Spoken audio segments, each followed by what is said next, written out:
Get ready to crush it. Crush it. Yeah. This is the Crush It Podcast with Matt and Mason.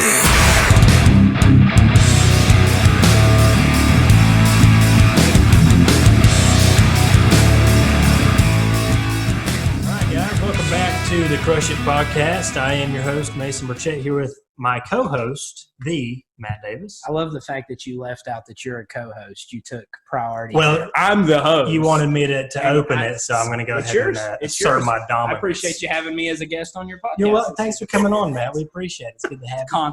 It's constant. Yeah, so speaking of guests, we do have a guest with us on the podcast today. Matt, I'm going to let you introduce him. So super excited about what we've got set up. This is actually, he doesn't know it, but or didn't know it until earlier. This has been in the works for about a year and a half, because when we first started the podcast and we started talking about potential guests, I didn't know Brother Dustin real well, but I knew him well enough to see if he would come on. And so when you say in the works, it means we were thinking about it. We were real lazy. We had and never talked asked about him. it. Yes, that's what happened. And so, and then with some past episodes, we just felt like it was time. I reached out.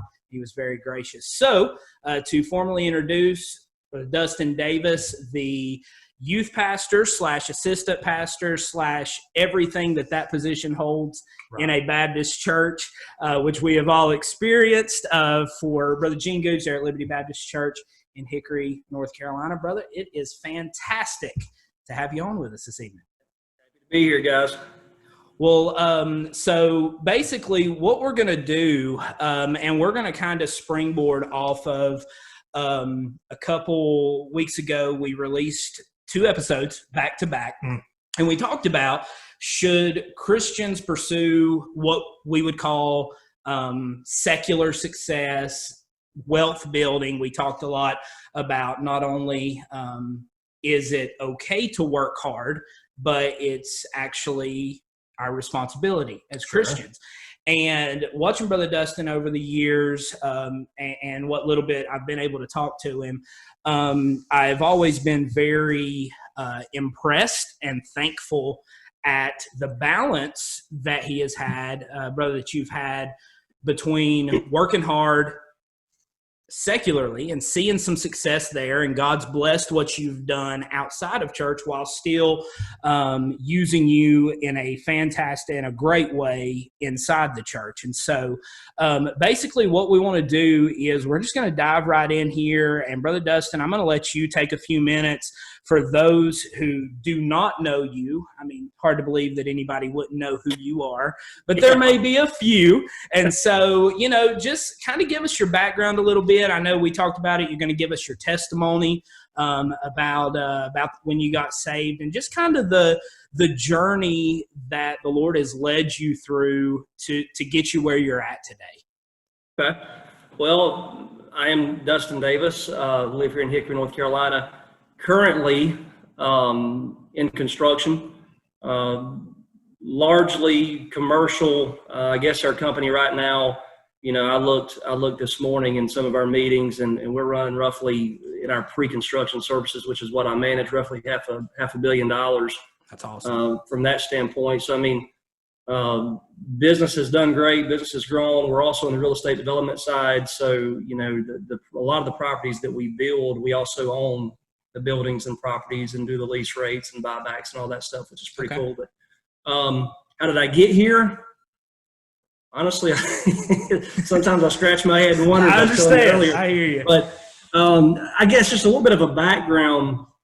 July 31st, 1994 was a changing point in my life. I got saved on that day. It was a Sunday morning, New Manna Baptist Church in Marion, North Carolina. Actually, my cousins were there in that youth camp in '94. I'm sure you've heard about that through the past. That had just taken place, and they were kind of still living off of that high, if you will. And I got invited to church during that time, got saved, changed my life completely. Got called to preach in March of '96. When the school opened in '95, I started going to school there in '96 or whenever it was, I guess '95. So I went to school there. When it started, I was in 8th grade, and I went through to graduation. And really, when I went to college anticipating being a teacher at New Manna. That was my goal. That's what I wanted to do. I did, matter of fact, I'm a history major. Okay. Go figure. Okay. Went to college to do that. Loved basketball, baseball. Had a couple of opportunities at some small schools to play basketball. Baseball was my sport. My dad played in the minor leagues with the Twins organization back in the late 1960s down in Charlotte. That's awesome. Yeah, he played down at Crockett Park down in Charlotte. As a matter of fact, cool story, he had just gotten out of high school and had signed with the Minnesota Twins. And this, I believe, was in 67. So he signed with the Minnesota Twins and got drafted at the same time for Vietnam by the Army. No and way. he enlisted with the Marine Corps because it allowed him 3 extra months to go play minor league baseball, which back then I think the Twins in Charlotte was a AA affiliate, Southern League affiliate. And so he went down to Charlotte, played minor league baseball until it was time to go to Paris Island. Wow, that is really cool. Yeah, so he did that and went to the Marine Corps. And, of course, one of the generals, when he got out to Camp Pendleton, wanted to keep him in the States to play for the Marine Corps baseball team, the national baseball team. That's But they couldn't get that approved, and he ended up going to Vietnam as a machine gunner and has some really – there's a documentary on YouTube that we did after he died. It's about 2 hours long about his life, which is incredible. The legend, Wayne Davis, we put that together. It's pretty cool. But when he came back home, they offered to bring him back. The Twins wanted to bring him back. And at that time, of course, it was a different time than it is today, he could make more money playing, industrial league baseball, locally than he could play minor league baseball for the Twins. Yeah. Wow. So, and he had a job, working for some Superior Cable or something like that. And his job title was janitorial services, but he never went to the plant one day and just played a whole lot of baseball. So I thought that was pretty cool. Wow. Pretty awesome. Yeah. But I had the opportunity to play college baseball, which was great. And that was we talk about where we get to in life a lot of times as a result of the choices that we make in our youth, right? Absolutely. And I got saved July of 94, and I made a conscious decision to go to a Christian school. That's what I wanted to do. My parents did not require it of me. They didn't really care if I went or not, but that's what I wanted to do. It's what I felt like the Lord wanted me to do. And it was honestly best for me spiritually at that time because the crowd that I was with, I wanted separation at that particular time in my life. Right. So I remember being in high school and playing, American Legion ball and stuff like that. And the coach at Freedom High School coming up and saying, listen, man, come play for us. You can get into any college that you want if you'll come and just get the notability or notoriety or whatever it is, publicity or whatever that you would get at Freedom High School, being a 4A school. And I remember it wasn't even a question. It wasn't a question. It was, if the Lord wants me to play college baseball, he'll allow me to play. So, I didn't get to go D1 necessarily. I went to Brevard College for a couple of years, Pfeiffer University, which all 4 years we were conference championships, made it to super regionals, NCAA tournament. My head coach in college is now the head coach at Duke University. No way. And they are tearing really it up. Cool. Yeah, they're tearing it up. They are. He had left us after I graduated. He had left us and went to Appalachian State and completely turned that program around. And then went to Duke and did the exact same thing. So he's just been tearing it up. But yeah, enjoyed baseball, What position did you play? Shortstop. Okay. Yeah, played shortstop. With Outside a name like of Dustin Davis, are you going to play anything other absolutely. than shortstop? It's perfect. Yeah, outside of my sophomore year, there was a guy that I played. I started at third base, and our shortstop was a year ahead of me, and he got drafted by the Rays, so he was obviously really good. Defensively, I was right there with him, but he could hit the crap out of the baseball. Can I say that on this podcast? Sorry if I can't. So but he could absolutely, he could rake, man. Yeah. And so at this, I graduated and I got married, and I'll get into that here in just a minute. He had gotten signed by the Rays. I think he went in the 15th or 18th round or something. Okay. After his junior year. And so I was kind of tracking him, you know, and he went to Charleston's, where he went to the Penn League in New York Penn League, and then he was in Charleston in the South Atlantic League. So they played Hickory in these places. And when I got out of school, he had just gotten promoted to Double-A. And at this time, I'm kind of thinking, well, do I pursue this? Do I not pursue this? What am I going to do? Am I going to go find an independent league or something like that? Well, he got to Double-A and went 0 for 20 with 16 strikeouts. I was like, wow. That kind of tells me where the level is, It's, it's a different world, So he told me one time, he said, man, listen, he said, A-ball, it's not much different than what we faced in college. You just see more consistency. Yeah. He said, Double-A, whole different level. It's a whole nother level. Wow. I mean, wow. It's not only fastballs, it's breaking stuff that'll, make you fall out of the batter's box. But but anyway, and y'all can stop me if I ramble too much as I go through this. But, no, you're good. Going into my last year of college, it was May the 7th, 2003. And my cousin had started talking to this girl at Liberty, and he told me, he said, man, there is this hot blonde. You need to come meet. so I said, all right, I'm game. Tell me where to go. Send me an address. It was the Lord leading me to Liberty Baptist Church. Amen. So May the 7th, 2003, I go to Liberty. And I walk in the door, and it's got kind of 3 sections there. You remember what it was like at the old building? Mm-hmm. Yes. And we built a new building since then. You've probably not been in it, but I've not. So I walked in, and I'm sitting on the left-hand side, probably about 3/4 of the way back, and she's sitting in the middle section, second to last row, and she's sitting with her boyfriend. You see, he didn't tell me she had a boyfriend. Ah, it was a setup. So I come in, and she kind of leans forward like that, and he puts his hand on her back. I had never met her before. Now, she says that she had seen me before, but I didn't know who she was. Okay. And I looked over at my cousin. I said, dude, that boy better get his hands off my future wife. I love it. Love it. Yeah. I'm not even kidding. So anyway, I didn't even get to talk to her that night. May 14th, I came back. I went back to New Manna that Sunday. The next following Wednesday, the 14th, I came back. She was going on her senior trip.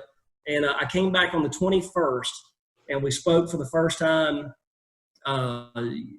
Started dating June the 7th, 2003. Engaged September 28th, 2003. Married March 13th, 2004. So he wasn't wasting any time. No way, dude. He knew what he wanted. He went after it. Dude. So here's my question. Before we got on, did you write all these dates down for browning points in case your wife listens to this podcast? Or no way. I mean, look at him. Please say yes. Just killing him. Our wives don't listen to our podcast, so don't worry about it. No, dude. See, my philosophy is if it's important to you, you'll remember. All right, let's move on. You said something about rambling. We're talking about baseball, and I think we're starting to ramble a little bit. Let's just keep rolling. Yeah. So we got married. And and I haven't even finished college yet. Okay. And really, I didn't technically get my degree until 2012. Okay. I had 2 kids by the time I got my degree. Yeah. So we got married. Man, we ran Auto Traders, Iwanas, News Herald, Shot Observer. We did whatever we could to survive. During those first couple of years of our marriage, she became a waitress at Cracker Barrel. We moved to Greenville, South Carolina, and there was some people down there that we'd become friends with, and we moved down there. Really, no jobs, no prospects, nothing. We just went. She could transfer to Cracker Barrel down there, but that's all we had. So I started installing fireplaces. So when we talk about some of these things, where we are today versus where, matter of fact, I even said this in church. I was preaching at our church on Wednesday night. Sometimes people can see where you are now, and they can't appreciate what it's taken to get to that point because they don't know that. They don't know that part of the journey. But we know as a young couple what it's like to literally live off of oodles and noodles. Yeah. We know what it's like to the old rice and beans diet. Dude, I mean, and I'm not even joking. Yeah, I mean, right. really. And I've been there, man. Here's kind of where we were. For us to go on a date, which was few and far between as a young couple, no kids, living out on our own, we would go to Carrabba's. And we could go there and we could get the bread, which was free, the water, which was free, and 2 bowls of soup. And for $5, we had a date night. That's what I'm talking about. Absolutely. Yeah, that's what we did. I've been there. Yeah. That's the Dave Ramsey special. Hey, and I'll get into that here in just a second. So, but we didn't have anything else to put back. So we weren't doing any of the other steps. We just couldn't afford to do anything else. Right. So there was a place in Greenville called Taco Casa. I don't know if you ever. Oh yeah, I've been to Taco Casa. Okay, local legend down there, dude. Taco Casa. We could go to Taco Casa. They'd take this little nacho, just flat nacho, whatever it was, a sprinkle a little cheese, melt the cheese, 50 cents, man. I could get one. She could get one. So we got $1 invested there. We've got they had this blueberry thing. I don't remember what it was called. They had this blueberry thing. It was $1 a piece. So for $3, we could go to Taco Casa and have a night out on the town. So that's awesome. That was the apartment we lived in. And we were joking about this actually the other day because literally our bedroom now is bigger than the entire apartment that we had when we first got married. Yeah. Same story. We were laying in bed one night and she said, "Did you lock the door?" I literally leaned over and was like, "Yep." The door's locked. Yeah. We're good. You can see it. I mean, yeah, I can see the door right there, and it's not that far away. There was no such thing as which door, right? No, yeah, the door, the door, right, the door, and it was 15 feet from me, and it was out to the breezeway. But we know what it's like to go to the gas station and swipe the card and it get declined. I mean, one of our first goals, one of the first things that we began to do was put our goals, put our dreams on the refrigerator, and one of the goals that we had was pay off this Prudential credit card. I think it was Prudential. I can't remember now. The interest rate was incredible. We had $4,000 on it. It was going to take us a lifetime to pay off. And one of the greatest moments of our life, of our early marriage, was paying that off, having a burning ceremony of that picture of that credit card on our refrigerator and cutting that card to pieces. Yeah. And it took us a long time before I got another credit card. And if you want to get into that later, you can ask me about it. But we have them now, but for other reasons. Right. But we were credit card free for a long, long time. Sure. The Bible tells you, owe no man nothing. I'm going to butcher the verse. Owe no man nothing but your love. And we took that philosophy, and really we carry that philosophy even through to today. If you can't pay cash for it, don't buy it. Right. Yeah. There is good debt. There is some good debt. Most of the debt people get into is not good debt. Absolutely. But anyway, that's kind of where we were. I'm trying to think of some other things that, where to go with that. But maybe you want to punt a couple questions to me. I don't know. Yeah. So maybe you can tell us now, expound a little bit more on what you're doing and kind of. I mean, we got a good picture of the some of the stuff you had to endure from a financial aspect, and I think a lot of people I know that a lot of our listeners can, and I remember that when I was young, can relate to the feeling, the ominous feeling of swiping the card, and they're like, have you got another card you can try? And you're like, yeah. Man, hey, on that note, no kidding. Now, when we flew down to Greenville a couple weeks ago, we went to Steak and Shake. They're on Greenville. And there was a young guy there. It was actually 3 young people, 2 guys and this girl, and all they got was milkshakes. That was it. Mm-hmm. And that poor dude sat there, and that lady was just – his card wasn't working. Yeah. Right. And the whole time I was sitting there, I was like, man, dude, I know how you feel. This is the most humiliating thing. It's terrible. Anyway, we took care of it for him. But because I remember what that felt like, man. I don't want to stand there and look like a fool in front of everybody like that, but we've all been there. Yeah, swipe your card, and then when it says approved, you're just relieved. It's like, okay, there's still about $8 more left in there.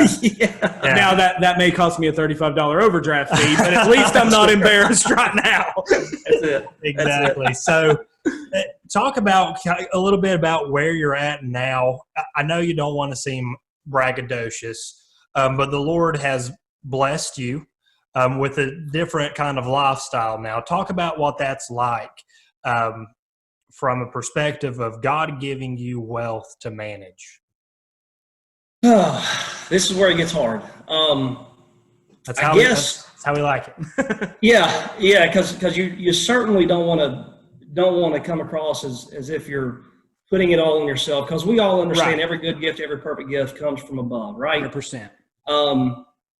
So number one, I want to acknowledge the priorities in my life is God first, family, and then everything else. Sure. And I've tried to maintain that balance in my life. Do I always succeed in that? Not all the time. I'm flesh. I'm still human, but that's what I've tried to understand. So let me kind of build that foundation first. And then I would say an understanding before I get into that we know every good gift, every perfect gift comes from above. We know that, the Bible talks about, I'm trying to think now, Psalms 103, we flourish like, the grass of the field, the flowers of the field, yet the wind passeth over and it's gone. I probably butchered that verse. So we know that everything that we obtain can be gone in a moment's notice. Absolutely. Right?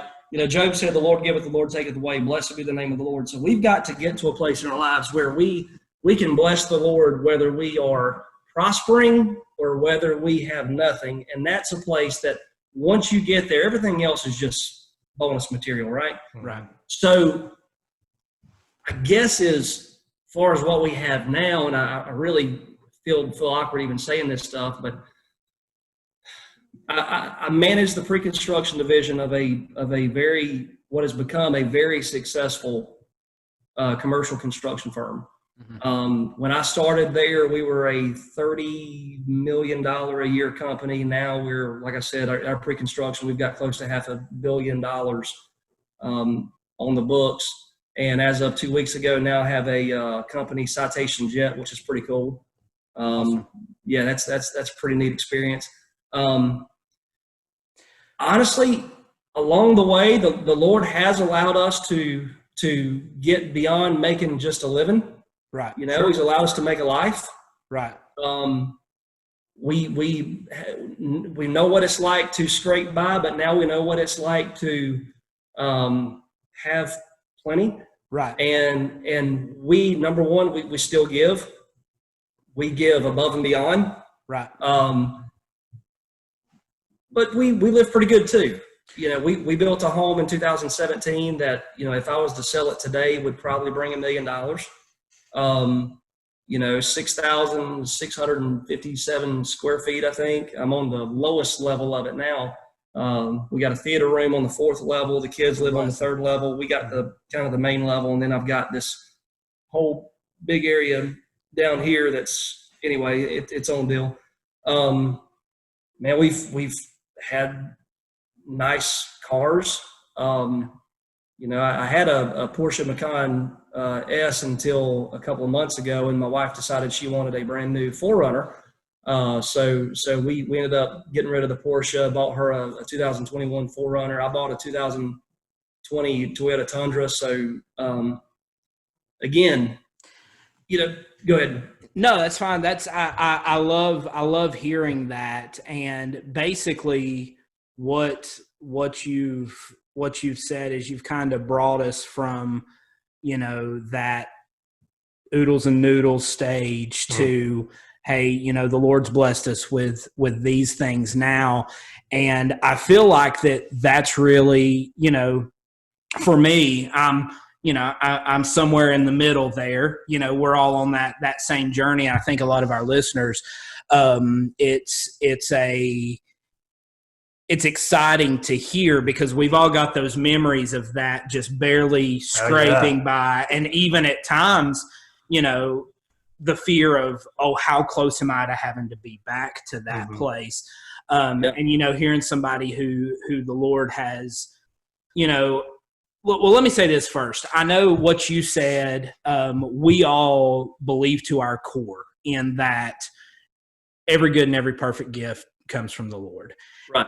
We know that that it is Him giving us the opportunity, blessing us. But the reality is, the reason everybody don't reach the same status is because God honors the work, the process, and the steps that some people are willing to take to get to where you're at. Now, I'm going to kind of go back a little bit, and you don't have to spend a lot of time here, but basically, and I think we were talking about this before we even started recording. You mentioned the company you're with, you started as, the guy at the bottom of the totem pole, which is basically, Mason has a similar story too. He started as a warehouse guy and is, now on more of a corporate type level.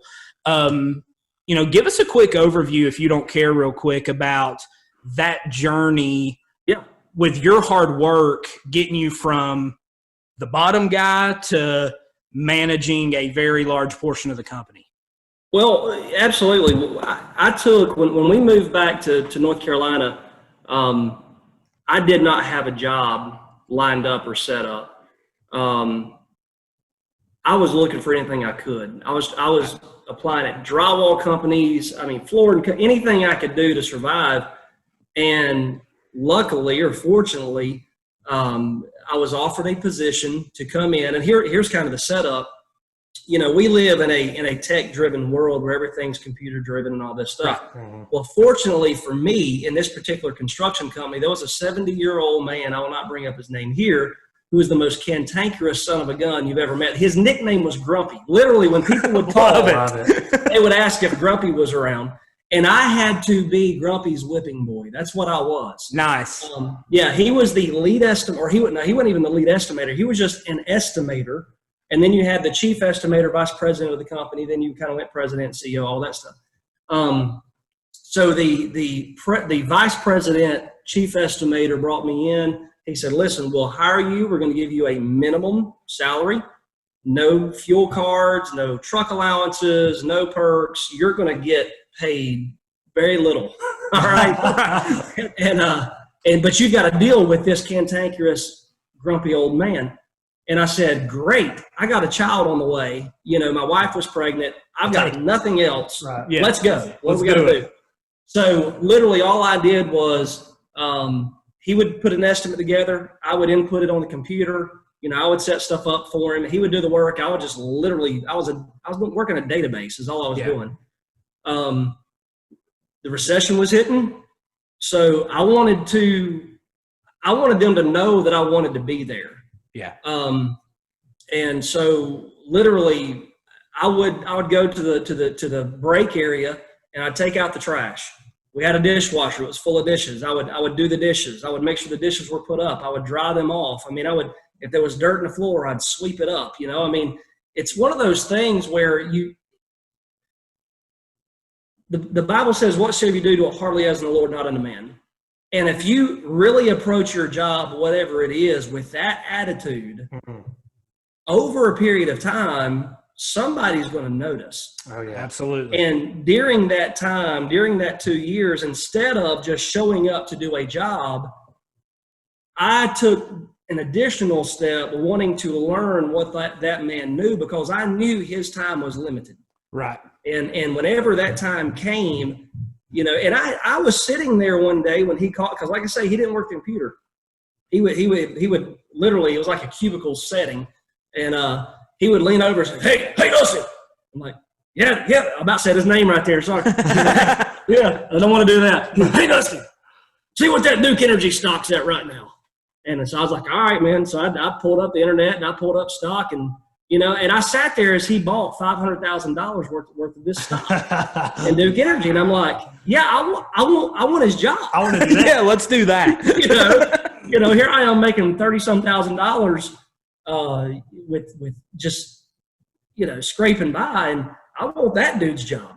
So 2.5 years of putting up with Grumpy, and doing what had to be done. And I found favor with people in the office, and that's kind of another side story, but there was a particular project manager. I had no idea, but this project manager was being groomed to be the president of the company at that time. I didn't know that. And for some reason, I found favor with him, and he began to take me along to meetings and stuff like that. And it would make Grumpy, I'll just call him Grumpy.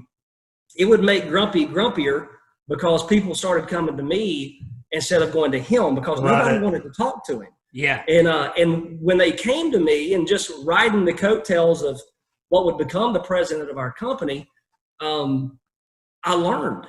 Yeah. And a lot of it was trial by fire, but I was willing to step out and fall rather than just stay in the safe zone and not do anything. Sometimes I fell flat on my face, and I had to go and say, listen, man, I messed up. But it was a chance I was willing to take. Yep. And over time, not only did I get his job, but the guy who was the VP, chief estimator, all that stuff, over time, I got his job. And, and that became a whole nother level of cool stuff there. Right. But yeah, I mean, it all started with, you got to be willing to start at the bottom. You've got to be willing to understand nobody owes you anything, and you got to be willing to work. And that's a new concept. That nobody owes you anything.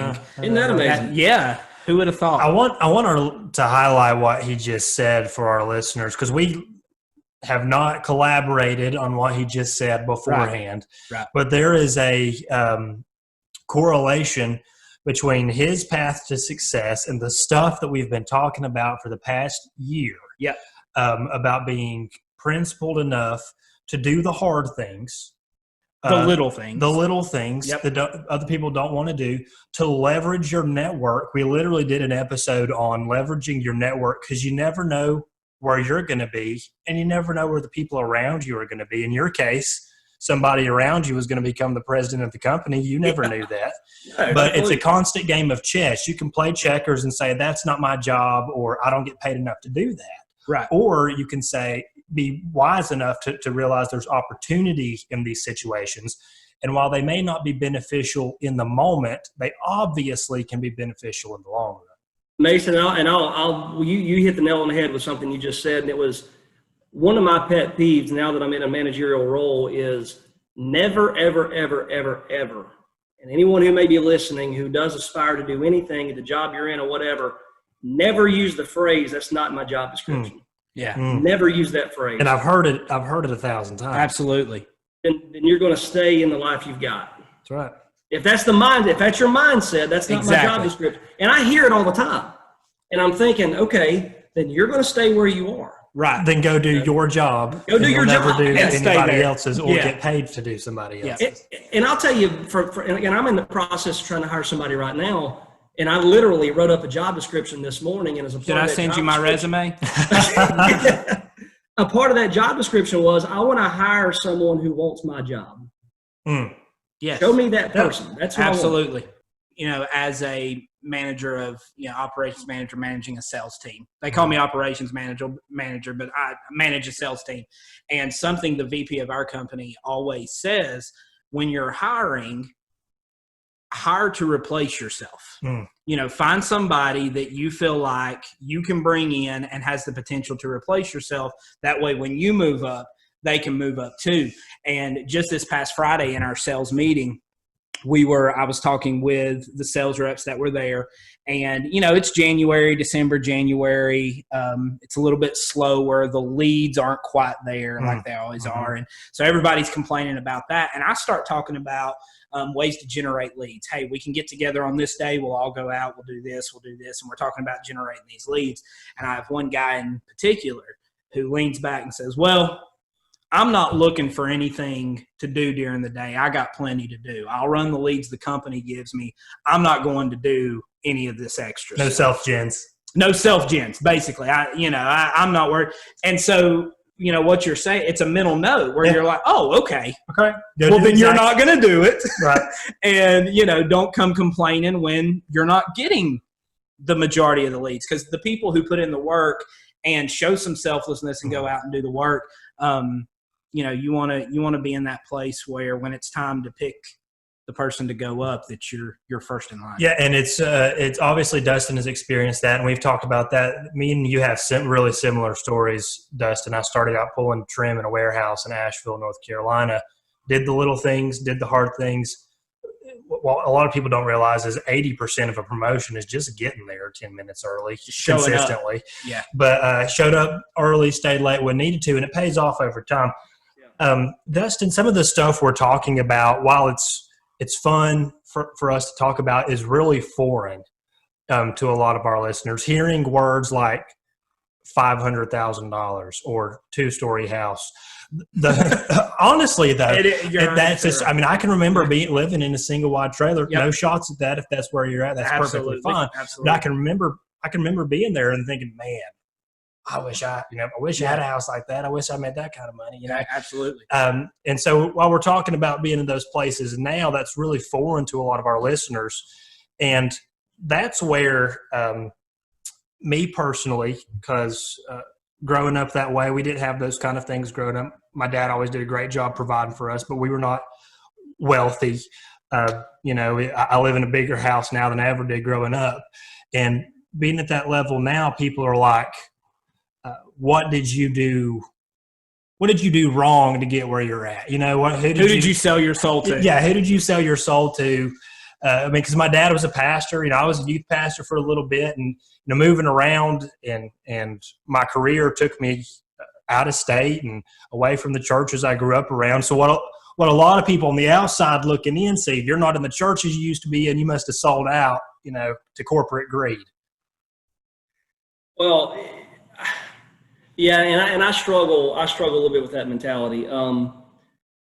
My thing has always been this: unless we're full time in the ministry, and let me just kind of preface that we're all full time in the ministry. I understand that we could all throw rocks on that. Oh, wow, really? It's good to hear somebody agree with that. I'll tell you, y'all faced that before. Yes, we have had that discussion. Absolutely. Yeah. I mean, we're all in the ministry. Most of us got to work. Right.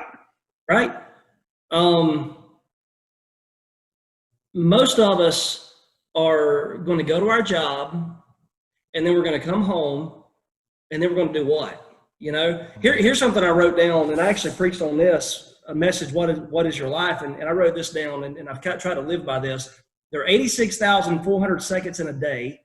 Time, unlike money, was given by God to each and every man equally without any prejudices. Once time is used up, it can never be regained. Right. So my focus has been, what am I going to do with my time? Yeah. Okay. And listen, and I've put this on a post before, and I've gotten kind of hit by this. I applaud you if you want to go hunt. Okay. Go get the big game, whatever it is. Go get it, man. Great. If you kill that big, massive deer, that great big buck, post a picture of it. Yeah. And spend 2 months of your income and have it mounted on your wall. Sure. Yeah.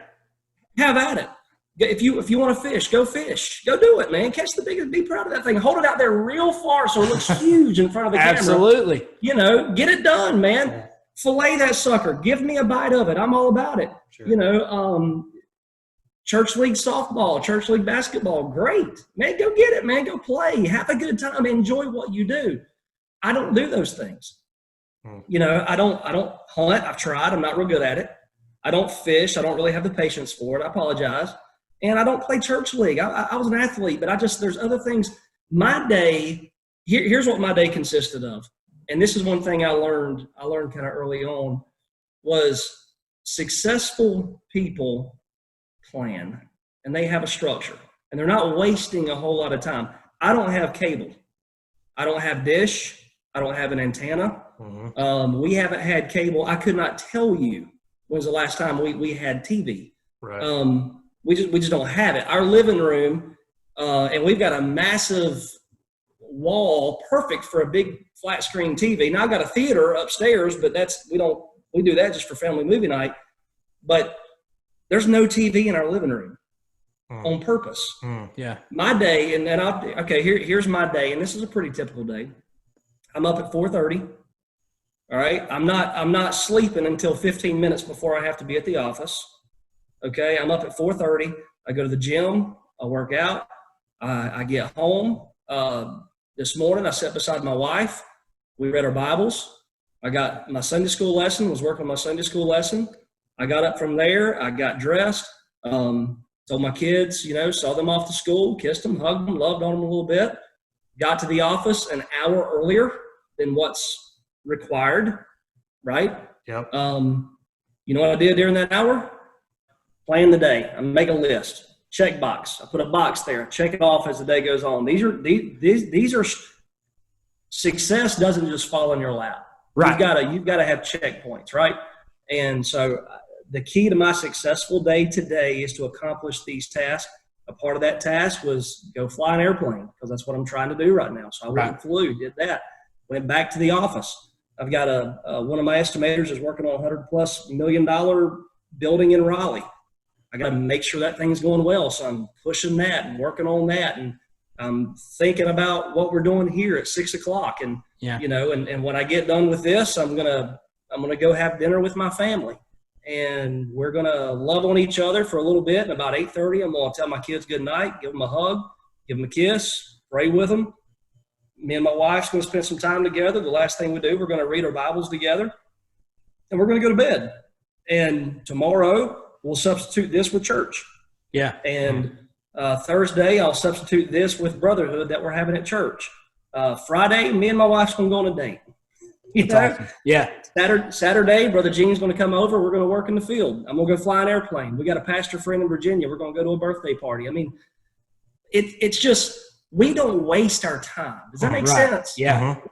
We're very structured, and we just don't waste a lot of time. Where a lot of people, man, they'll go hunting, go fishing, play whatever, watch TV. Good for you. Just, it just so happens that what I do in my spare time, and I don't want this to sound bad, please don't take this the wrong way for anybody that's listening. It just so happens what I do in my spare time makes money. Yep. Does that make sense? Yeah, that's literally what I was about to say. What you just heard was a very organized description of what Dustin considers success. Yeah. It's success for him. It includes God. It includes family time. It includes time working on his marriage. All of that was just in the stuff he was talking about. And that's what we've been talking about in practically every episode it circles around to, is defining success for you and making a plan for that. You're absolutely right. A lot of people go ahead and give wealthy people a bad name because they assume you've done something wrong to accumulate it, when honestly you've just made different things your priority. You've used your time differently. No, I'll add to that, because I'll tell you that one of the changing points for us, okay, and this is just personal. I'm not going to throw out dollar amounts because it's not about that, but it's just testimony. Okay, 2 occasions. Number one, we're at church. We had a missionary come to the church from Mexico, tremendous guy, and the Lord laid it on my heart at the end of that message to put a certain amount of money into the offering plate. Okay. I'm not going to get into it because the amount don't even matter. Right. At that particular time, it wasn't a whole lot now, but back then it was. And I remember opening my wallet up and thinking, dear God, that is literally all I've got. I don't have a bank account full of cash. I don't have retirement accounts. I don't have backdoor IRAs, because you get to a point you can't do IRAs anymore, but you can do backdoor IRAs, by the way. So look into that when you get to that place. So, we're getting into all this, and I'm sitting there and thinking, all right, Lord, I will not be controlled by a dollar bill. Right. I will not be controlled by a dollar. So Lord, if you want it, I'm giving it, because you're going to take care of me. So I put that money into the plate, and the Lord blessed it. Another occasion, we're in a revival in Tennessee, and this particular revival, it was like a camp meeting type thing, a camp, and it cost a lot of money to run this thing. And I knew that this particular meeting was way underfunded, but the Lord had blessed it. And I'm talking about independent, fundamental, King James, Bible-believing, great preachers, but they ain't enough money. And we're talking considerably at this point. The Lord had blessed. This was a few years later. The Lord had blessed.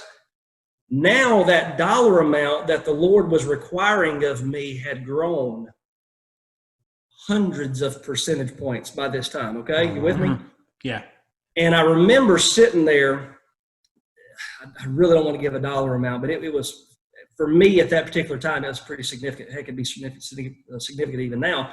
But I remember the Lord impressing on my heart, you need to give this to help pay for this. Mm-hmm. And I'm sitting there and I'm battling with it a little bit. And I'm sitting in the pew or in the chair at this particular place. And I'm sitting there. And the Lord reminded me, I thought you said money wasn't going to control you. And I was like, all right, Lord. And I leaned over to my wife. I said, I want you to write a check for this amount of money. And literally, I'm not kidding, it almost drained our bank account. But where God had tried me, I'll tell you what the first one was $100 for the missionary. God had tried me with the missionary. And now I was willing to give. I had enough to give, okay? Here's how God works. Now we're not dealing in the hundreds, we're dealing in the thousands, right? God was trying me with the thousands. But you know what? God had provided the thousands to try me with. Sure. And at that particular point in my life, I was like, all right, Lord, I will not be controlled by a dollar bill. Right. As long as you're trying me, Lord, it seems like for whatever reason that it continues to increase. Right. And the Lord has tried us even, many. I told my wife the other, and again, please don't take this the wrong way. We're sharing this stuff because we're just having this conversation. We give more money now than we used to make. Yeah, sure. Does that make sense? Absolutely. Absolutely. And it's such a blessing to be able to we're in a building program at our church. We're trying to build this an addition to our fellowship building for like a youth center type thing, bathrooms, place for a bus ministry, stuff like that. And it's such a blessing to whenever the pastor runs into a place where all of a sudden we're out of money because we're paying cash for it. It's not, man, how are we going to raise this money? It's how much do we need? Yeah, sure. How much? What can we do to help? And that's. But all that comes with the Lord tries you, and you're willing to say, all right, I don't base my happiness on my $1 million house. Right. I don't base my happiness on my new vehicles. I don't base my happiness on our vacation home in the mountains. I don't base my happiness on vacations that we get to take. Right. Happy are the people whose God is the Lord.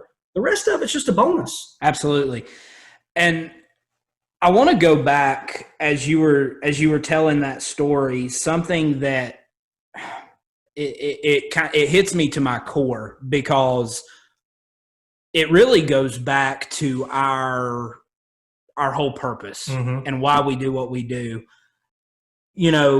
We've made it very clear in other episodes, and I know Brother Dustin stands with us in that when we're having these conversations and say things like I'm about to say, we in no way, form, or fashion are talking down to or attacking any men, camps, circles, or anything like that. But something that hit me, and it kind of hurt a little bit growing up the way that we have, you made the statement that you were at this camp and you were talking about how great the men were, how much God was blessing, what was going on there, but they didn't have enough money. Right.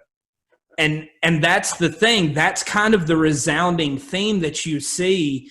And Mason, you made this statement as we were recording those recent podcasts. You said, the reality is a lot of pastors and a lot of churches are handicapped because their funds don't match their dreams. And basically what it is it's the difference. We get so stuck on taking that verse out of context and saying that money is the root of all evil when it's the love of money that's the root of all evil, which we could dig into that, but we all agree on that. When money is viewed as an evil instead of as a tool, and when a tool is put in the right hands, it can do great things. Yeah, and I'm looking. I got a preaching notes here. Sorry, I keep kind of looking down. No, you're good. Because this is the stuff I teach at our church. Sure. Yeah. Okay. you know the church, the type of church I'm from. Listen, Right. I'm independent Baptist. Absolutely. Okay? Right. And I Absolutely. don't make any bones about that. And I preach, man, and I believe, and here's one thing that I teach. We do discipleship for our young people, and it's amazing. We started doing it for our teenagers, and it's continually growing. We've got several adults, I mean, people much older than me that are coming because we're teaching doctrine. We're teaching life application. Hey, we're teaching financial responsibility. Absolutely. We're teaching mentality It's for important. success. It's very important. And I'm teaching our young people. I wrote this down. It's just kind of funny. So forgive me if I'm kind of looking over here. Here is directly out of my preaching notes from a night I was preaching at the church here recently. God calls his children to be his strategic ambassadors to the business world. Okay. Now I don't believe that, you can ever take place of the church, but we all are in the ministry, and all of us, we have a role to. We are, and we've got a role to play. Here's one thing right here I wrote down. So I'll read this. Sometimes God chooses to provide his children with abundant financial resources through a secular career so that the cause of Christ can be funded and furthered. Right. And that's, I love it. if God, for whatever reason, hey, listen, and I've got a pastor friend of mine in Virginia. We're actually going to see them this weekend. He made this comment to me, and I thought it was profound, okay? Because we've had rocks thrown at us an awful lot for success. Right. But here's what I would say about that. I didn't borrow for my vehicles, right? Right. I didn't go in debt. My house, dude, I've got 80% equity in my home. That's a big deal. My vacation house in the mountains is paid for. When I do buy an airplane, here soon, I'll pay for it. So Right. I'm not going in debt. Does that make sense? Right. Absolutely. So don't talk to me about priorities if your car that may not be as nice as mine takes so much more out of your monthly income, or you can't pay your tithes and offerings and give to the building fund, whereas mine doesn't take anything out of my monthly income because I paid cash for it, right? Right. So I want to make sure we're being careful with that. But he made a comment to me that was profound. He said, listen, brother, he said, when God blesses you and I differently, and we've got to be careful not to paint a picture of this Hollywood prosperity where it's all about the stuff and all these things. And I'm all about that. He said, but listen, God blesses you and you get to go buy a new car. You get to go, your blessings sometimes are financial. And listen, I'm a preacher. And I want the power of God in my life. I don't want to lose my song. I don't want to lose my shout. Man, I don't want to get to a place in my life where I feel like I'm too good to cry in front of somebody and put my hands up and praise the Lord. That's not what I want to do. He said, but God blesses you differently than he blesses me. He said, as a full-time pastor, I'm not in the workforce anymore. My blessings are when the Lord opens doors to go preach revivals and to go preach these different things. And when God takes care of my family, he said, neither of those blessings are greater than the other. He said, it just looks different for you than it looks for me. And I appreciate that. Yeah, that's great. And we can support each other and applaud each other. And it was an amazing thing when we first started this journey, becoming a pilot and going to get in the plane and all this stuff. They were the first ones to cheer me on and say, glory to God. Yeah. For what he's doing in your life.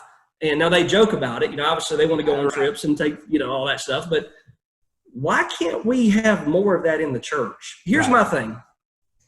We praise athletes, we praise movie stars, we praise all these people who are making all this money and all these things, and we build them up to our children. But yet when we come to church and there's successful people in the church, we tear them down.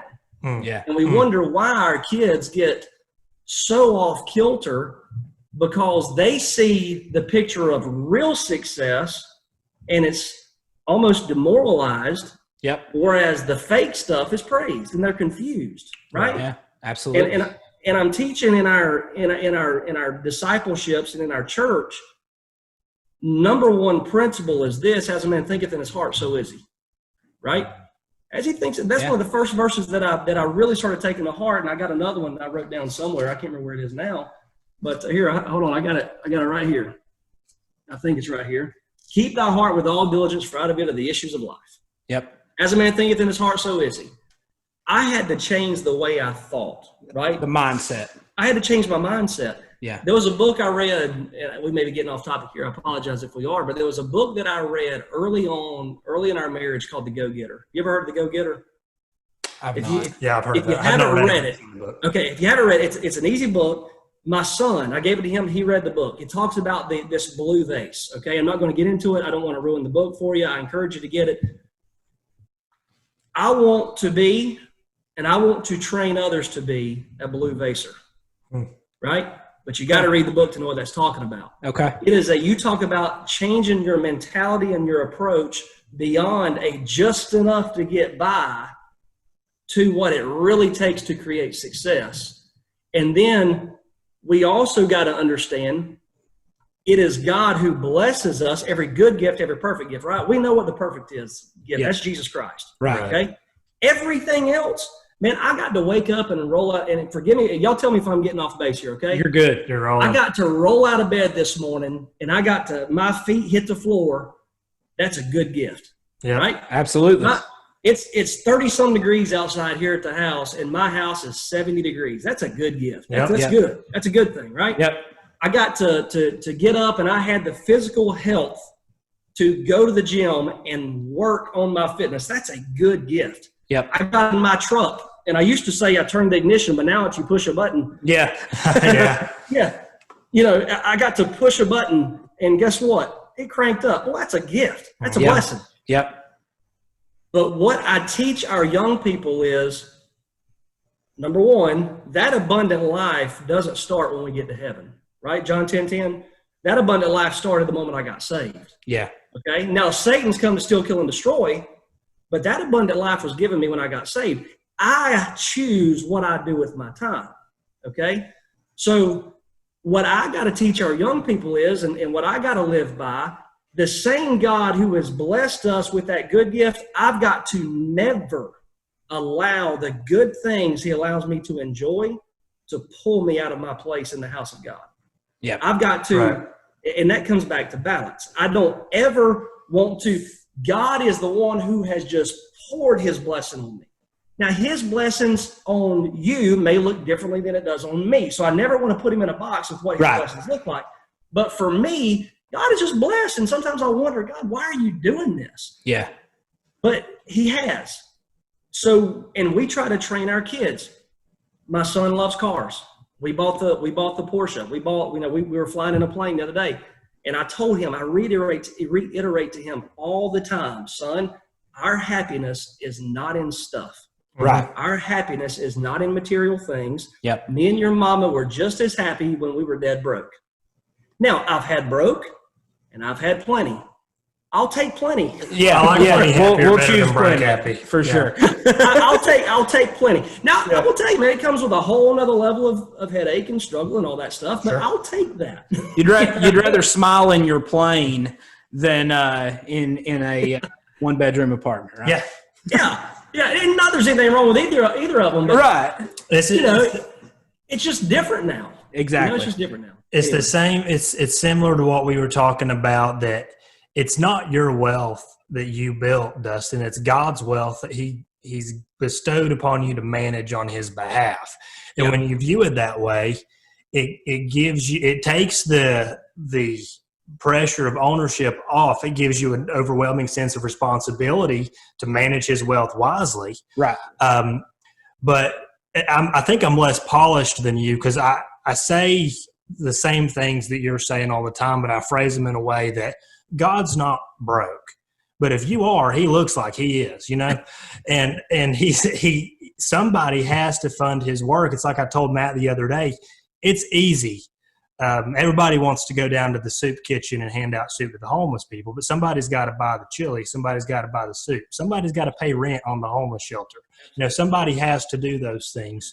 And again, it's not everybody. God blesses people in different ways, like you said, but he does bless some people this way. And if you feel like that if God is calling you to build wealth and manage wealth on his behalf, that is not wrong. It's not a bad thing to do that. Yeah. It comes down to your heart. Right? It comes down to your heart. At the end of the day, and this, again, I apologize. I keep looking back at preaching notes. You're good. I wrote down here, if the evidence of your life were stacked up against you in court, what would the jury say your purpose in life was, right? Mm-hmm. I don't ever want the jury of my life to be simply he had nice things. I want it to be when my kids walk by my casket, I want them to know my daddy loved God. Yeah. And my daddy was dedicated and he was sold out to the Lord. Okay? But the Bible also says a good man leaveth an inheritance for his children's children. Yeah. Right? So I want to honor that part of the Word of God too, if I can. Now, not everybody's in the same position, okay? Yep. The guy working in the furniture factory at an entry-level position is no less or no more spiritual than I am at where I'm currently in management. Yeah. Right? But to your point, why is it that, and I'm trying to be careful here, and I'll give you this example. I had a preacher come through, not all that long ago, and he was really hammering wealth, prosperity a little bit, kind of hammering that. And I'm sitting there, dude, my spot is on the front row. I lead singing at our church. Anytime the pastor's not there, I'm preaching. I'm teaching Sunday school, discipleship. I preach at other churches. Man, I love God. Yeah. I love this book. Yeah. Mm-hmm. With me? Yep. But I work hard. Yeah. And I don't waste my time. Right. And the more I heard this man preaching against this stuff, number one, I'm thinking, I don't want our young people to take in what he's hearing because he's really teaching them a bad mentality here. Right. Number two, at the end of the service, it transitioned to how much money he needs to continue the ministry. And I'm like, man, I could fund a whole year of your ministry. Right. But you literally just shot me down for the last 45 minutes. Yeah. You know where I kept my checkbook? In my back pocket. Right. Absolutely. Actually, in my wife's pocketbook, because that's where it stays. Because we all know. Yeah. But I'm like, man, I'm not sewing into that. Don't sit here and I hope y'all ain't taking this the wrong way, but I'm sitting here like, don't sit here and bash being successful and then ask me for money. Yeah, and it's not, and it's. I appreciate your reservation to be respectful, but it's not a cheap shot and it's just, to me, it's just as wrong for a preacher or anybody to get in front of a congregation, especially in front of impressionable young people, and preach out of a spirit of jealousy. Right. And I don't know the man. I have no idea who you're talking about, but I know from personal experiences to preach out of a spirit of jealousy for things that they wish they had that they don't have. So if I can't have it, you shouldn't either. Right. And that's not always the case, but that's just as wrong. I mean, that is just as wrong as the flip side of the coin. Absolutely. Yeah. Yeah, I agree wholeheartedly. It baffles me to see that, but So as we're kind of, and I've really enjoyed this, and as I was just thinking about kind of the notes that we had talked about going over during this conversation, it's awesome because we've kind of had it all wrapped up. I was going to say, we kind of covered them all organically. It's just organically come together, and I really appreciate it. Word. I stole your word. Won't be the last time. Brother Dustin, kind of coming off of what you just said and what happened, in the instance of that preacher, here's where our burden is. We've had several people, mostly young people, who have reached out to us who are hurting and confused and a little bit frustrated because they have a heart for God.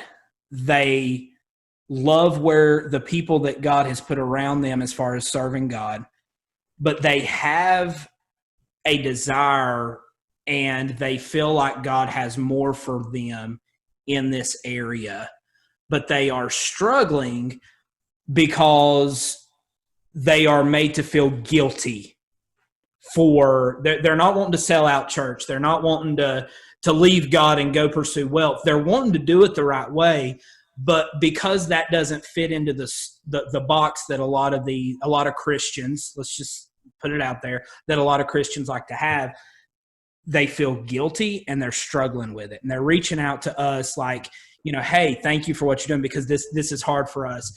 Just as we're kind of wrapping up here, summing it up, from you walking this journey, you spend a lot of time studying and teaching this. What would your message be to those young people who don't want to dishonor the authority that God's put in their lives, but the reality is that authority is wrong in this area, and they want to move forward the right way, building this wealth and still serving God? Number one, and I've had to learn this, you got to stop. I'm trying to think about how to word this appropriately to where it helps somebody, because you want people to, I don't want to say like you. You want people to respect you. You want absolutely that. But there comes a point where there are certain things you've got to leave to the judgment seat of Christ. Yeah. Right. Mm-hmm. And my goal every day is to provide for my family, provide a good life, as good a life as I possibly can. We all want to provide the very best we can for our family, right? Sure. The vehicle that I'm in is a little bit different than others because of choices that I made years ago that put me in that position. Right. Had I made different choices as a teenager, I may not be where I am today necessarily, but God has honored those choices. Only God knows the Isaacs that you've laid down in your life. Mm-hmm. Right? Only God knows that. Most of those people don't know the anxiety of creating wealth. Right? Right. And I'll say this because we're on this podcast. It's not something that I guess in the world standard at 34 years old, I became a millionaire. Right? Sure. There was a lot went into that. Absolutely. And I'll say this, none of it pulled me away from teaching Sunday school, pulled me away from teaching discipleship, leading the singing at the church, preaching other churches, preaching at our church. Yeah. None of it pulled me away from ministry. Why? Because I maximized my use of time. Okay. You've got to stop worrying about what other people think about you from that standpoint. There it is. Okay. Yep. Your testimony is one thing. What people think about you, you cannot control. Right. I'll say this. I learned godliness with contentment's great gain. Whether I'm abased or whether I abound, I want to be content in the Lord, right? And again, I'm kind of looking down at a couple of notes I did from another message. For we brought nothing into this world, and it is certain we'll carry nothing out. Right. Right? So my happiness is based in the Lord, and having food and raiment, let us be there with content. Praise God for that.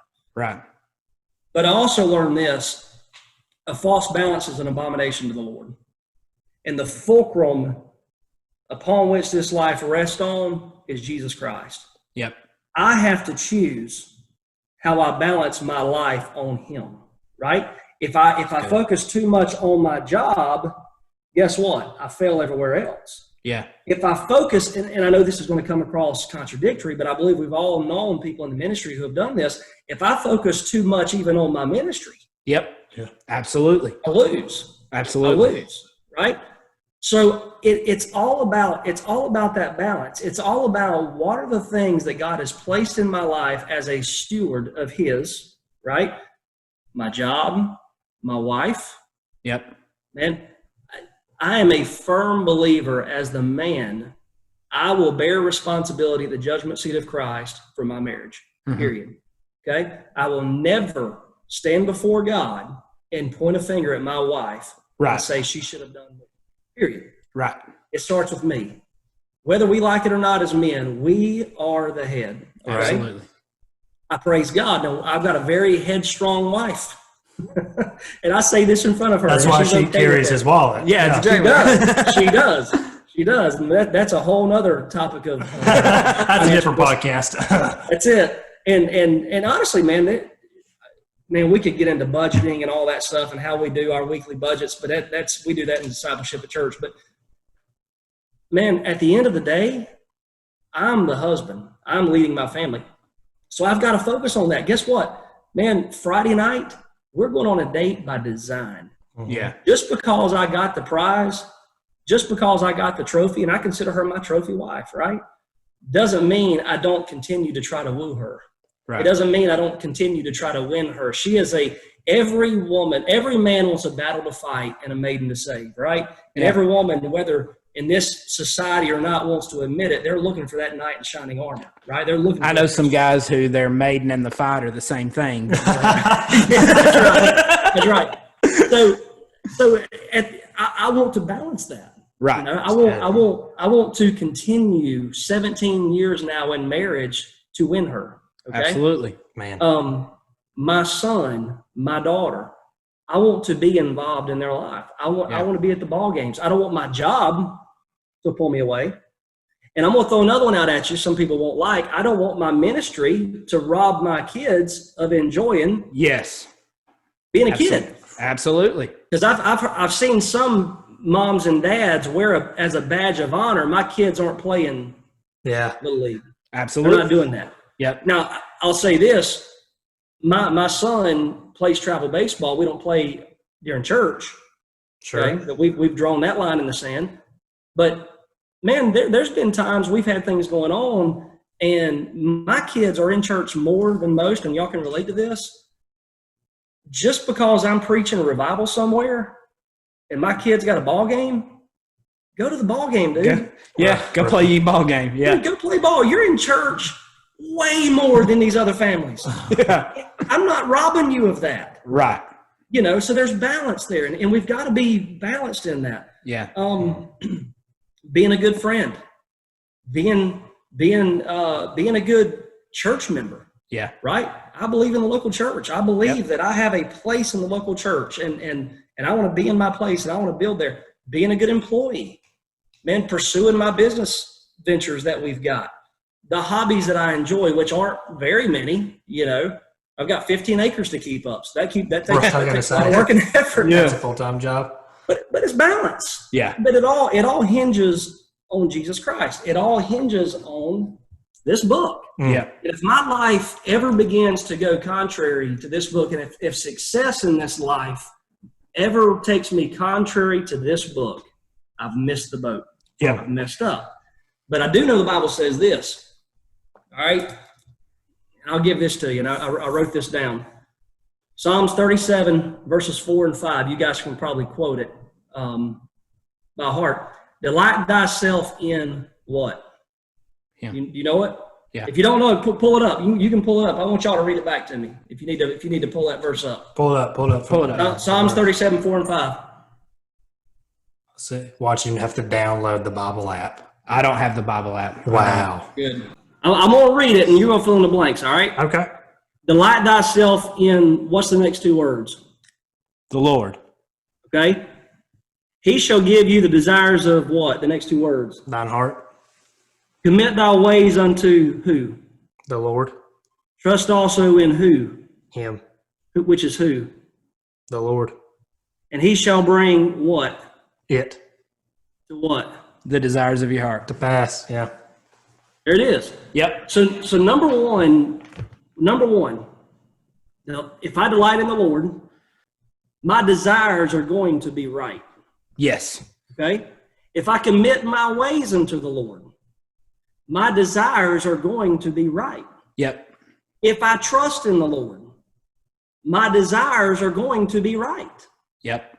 So when he brings it to pass, it was founded on this. Exactly. It means now I'm not controlled by success. I'm not controlled by the dollar. I'm not controlled by the fancy things. I'm not controlled by all of that stuff becomes a byproduct. It becomes a bonus. I rest my life, right, on verses like that reassure me, you know what, I can enjoy this life. God has given me this life that I may have it more abundantly. I don't think that I have to be broke and suffering for Jesus, right? Right. And I'm not against anybody who is. And there are missionaries in foreign fields who will never have the things we're talking about having. Right. And God is blessing them. But we live in America. Yep. Where at least until now has been the most prosperous nation in the world. Right. all you have to do is try. You know? Yeah, All you have to do is absolutely. try. Absolutely. So I guess I would say that is don't focus on others. Get your eyes off of others. And I'll say this too, when they more pastors that I talk to, okay, and we have a lot of preachers come in, revivals, different things, and I know you guys can relate to this. They sit around our dinner table. When we're talking in our private time, okay, and we bring them to our house. Yeah. You know, we have youth rally, and at our youth rally, we didn't get to have it this year, but man, we'll have 100 people in this house. Yeah. Right. And we built this house for that reason. We wanted to be able to do that. And these pastors will come in and these kids come in and they're just blown away. Like, oh my, I've never been in anything like this before, you know? Yeah. And they're just in awe of the whole thing. And the pastors come in and they're thinking, man, I wish we had more people like this in our church. Exactly. Of course. Exactly. You know, they may not preach it from the pulpit, Right. but they're wishing they did. Absolutely. Because, you know, whenever the ministry, like you said before, the ministry's got to be funded. And praise God for those that he blesses with the ability to fund it. Absolutely. Don't mean you have pride in it or arrogance in it. Right. You know, that there is humility in it.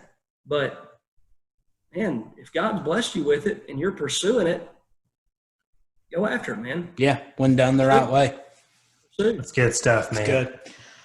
Wow. Well, brother, I greatly appreciate your willingness to jump on. This has been It's been a blast. It has. It actually exceeded what I had expected and hoped.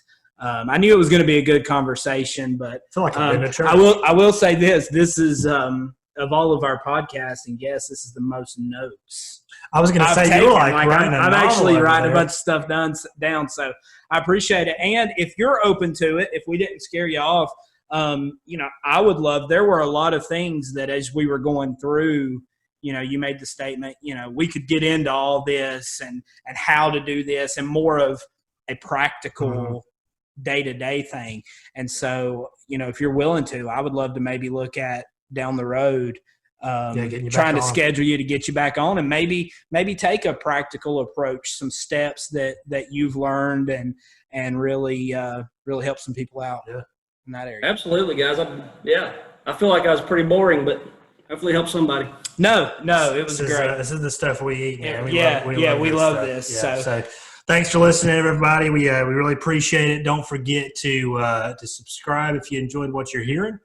And or even if you don't, maybe if you one don't day you'll subscribe like something. anyways, because we need the subscribers. So also, if you're listening to the audio version only, this is videoed. You can go to the YouTube channel, watch the video, see our lovely faces, watch Matt desperately scramble to find the Bible verses on his phone. Fantastic. It was really entertaining. You'll love to watch it. So until next time, guys, just go out and crush it.